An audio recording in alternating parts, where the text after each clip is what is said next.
Hello, everybody, and welcome to yet another episode of the Cambridge Insider Podcast. Beautiful day in New Jersey. And joining me as per usual, he looks a little bit different. I must say this to our listeners, and I'll let him explain why he looks different. But joining me in Seattle as per usual, Mr. Benson, how are you?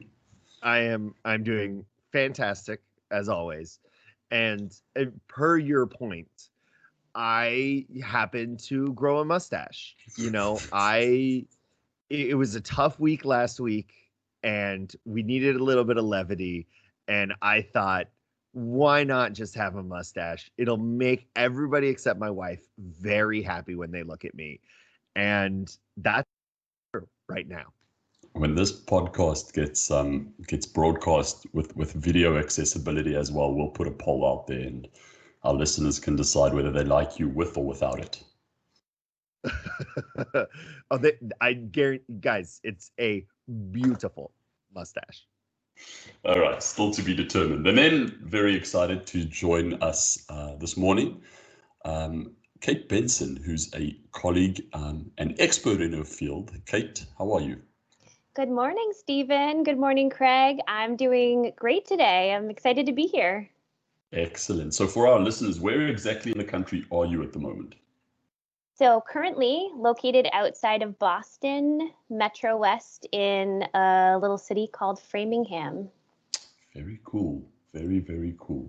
Kate, I'm going to allow you, and I do this with a lot of guests just because I think I introduced the guest right in the beginning of the podcast series and I messed it up completely. So now what I do is I just allow guests to introduce themselves. So if you could give our listeners just a little brief introduction of exactly who you are and what you do.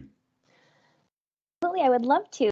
So my name is Kate Benson. I've been working with Cambridge Network for a little over 6 years now.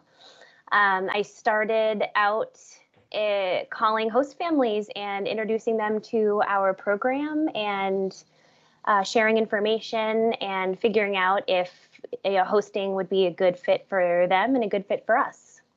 I fell in love with it, and here I am 6 years later. Excellent. Well, it's an absolute honor and a pleasure and a privilege to have you on the podcast. In particular, because we know how important the hosting community is to not only Cambridge Network, but the whole industry of international education. So I'm going to pass it over to Craig, who's just got a few questions that hopefully will give listeners a little insight into the hosting community. What are some of the important things in general and in particular in this pandemic time that we are facing? So Craig, take it away. Yeah, and I really do think this is a great topic for our listeners, whether you're trying to find out what Cambridge Network is doing differently this year to improve our host family quality, or whether you're running your own program and trying to learn a bit more. We do want this to be a resource for everybody, not just Cambridge Network schools. So, Kate, thank you for joining us. And can we just start with the broad picture of how have things changed for hosts interested in hosting international students this year? Absolutely, Craig.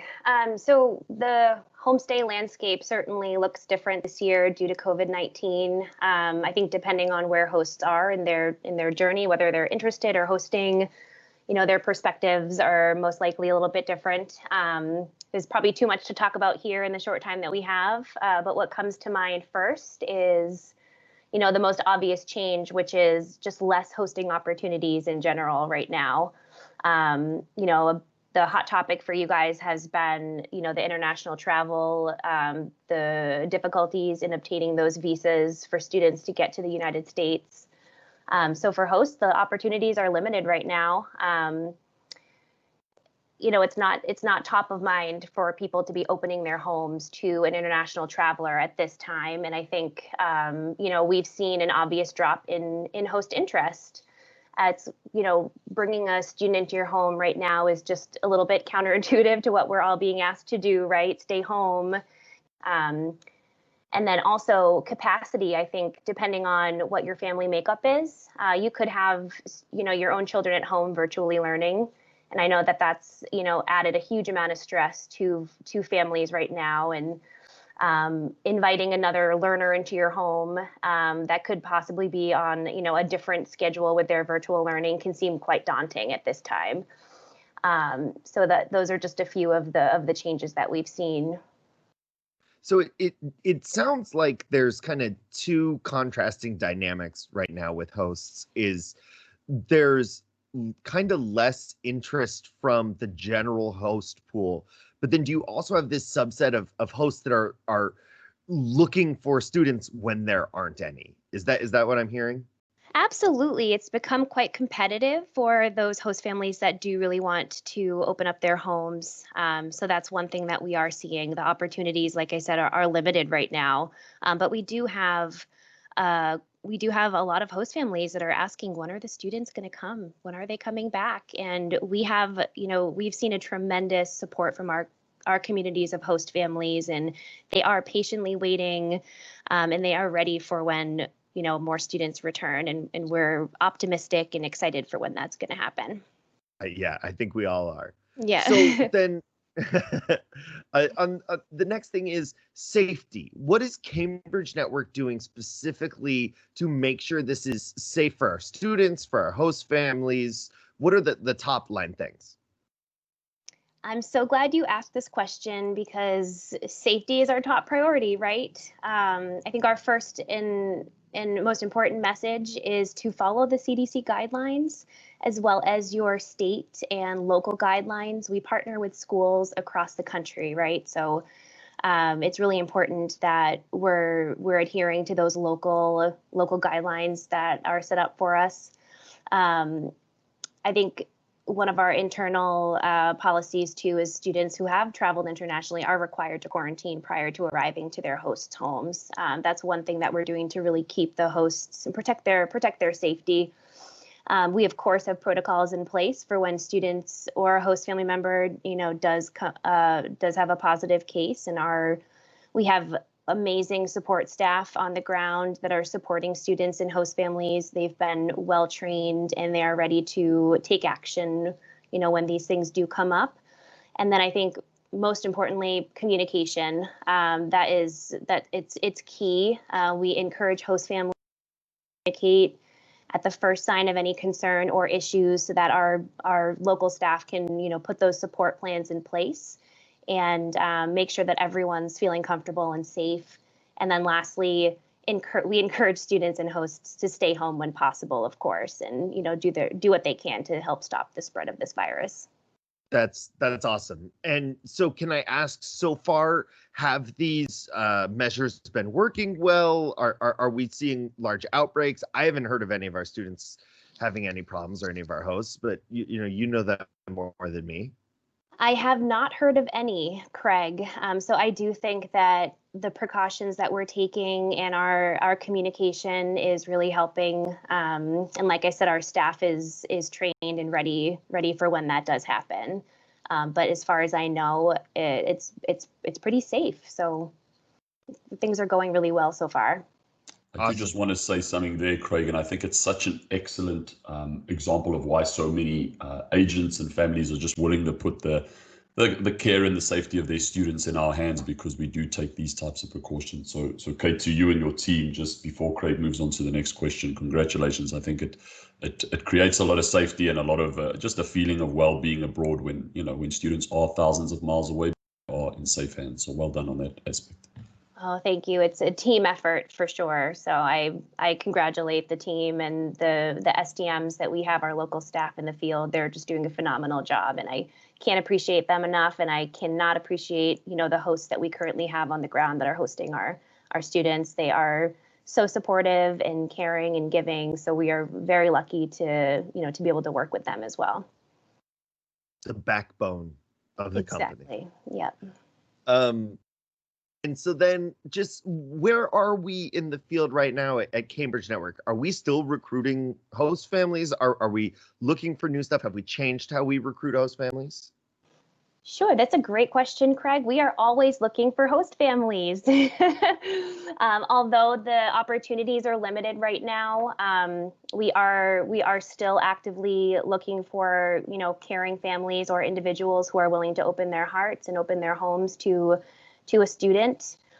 We have changed a little bit in terms of our screening process. It's a virtual screening process. So now is actually a great time to apply to host an international student. The screening process consists of an application, a virtual visit to your home. So our local staff member would not be coming out to the home immediately. We would do a virtual visit. And then, there are reference checks and whatnot. But now is a great time to apply. And that way you will be ready for when our students are able to return. So don't wait. Now's the time. That's great. And then, so most of our audience is school officials. Yeah. And so what can they do to help recruitment in this time? Because we know that sales really involves making sure that host families have strong and active host communities. That's a great question, Craig. I think now is a great time to start looking for those families if you haven't started already. The students, from my experience, they want to know where they're going to go before they even think about traveling to the U.S. So even our students who haven't traveled, they've got their host families secured and they're ready. And support. I think hosts want to feel supported. They want to receive communication. They want to be involved in the community and feel a part of that. So whatever you can do to help support those host families is really important. I know Cambridge Network, we worked really hard putting together a guide for our host families. How to host during a pandemic, what you can do to make things a little easier, to take the pressure off, and have good support staff too. I think that's really important, is having, the people that are working with your host families, having very supportive staff. Awesome. Excellent. What we will do is have executive producer Dean put a link up on our show notes. Just if there are host families that are listening that are interested in, coming a host for Cambridge Network, well, you can certainly access that through that link. Kate, thank you so much. I think listeners have been enriched and certainly have received a lot of brand new information. And again, I think it's such a testament to what you and your team do to make students and families feel safe. Any parting thoughts from your side? Absolutely. I just want to say to any hosts that are out there listening, thank you so much for your support. We cannot appreciate you enough. Really, it takes a really giving person to open up their home, and especially during a pandemic. So I hope that there are some hosts out there listening, and I just want to extend on behalf of Cambridge Network our appreciation to you. And for those out there that are waiting for a student, we can't wait for that time to come, and we will be in touch. Excellent. Well said. Kate, just to put you on the spot before we leave, your thoughts on Craig's moustache? It puts a smile on my face whenever I see Craig with his mustache. That's all I'm trying to do. It's effective. It was a tough couple of weeks, and I thought this will make people happy. This will make people happy. I want our listeners to know I've had real, genuine compliments on it, and it may have just been one person, but that person was a doctor. She was a doctor, and she said it works for her. So, and a real doctor, not a fake doctor. She helps people.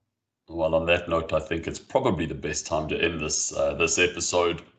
It's been a good week for those of you that have been listening to the news. Some very positive news coming out of the US in particular, with related to vaccines and therapeutics when it comes to the COVID-19 pandemic. So that's really positive news, not just for the world, but in particular for our industry as well. So to all of our listeners, thank you again so much for tuning in, and we'll see you and you'll hear us around the corner at the next episode. Bye-bye, everybody.